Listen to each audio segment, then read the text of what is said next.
because we are so full and restless, we are thinking independent. This is our folly.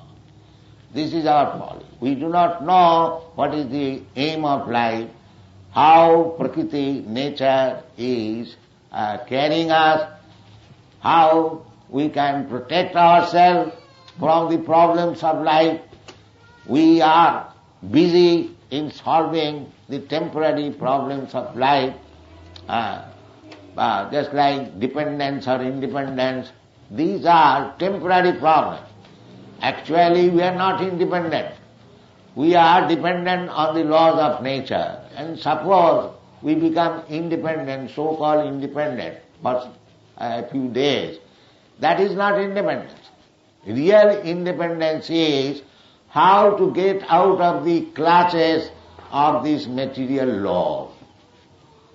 Therefore, Krishna presents before you the problem amongst we have got so many problems, but that is temporary.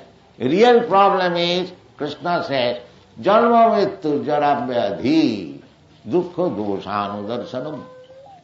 A man of knowledge should always keep in the front the real problem. What is that? Birth, death, old age and disease.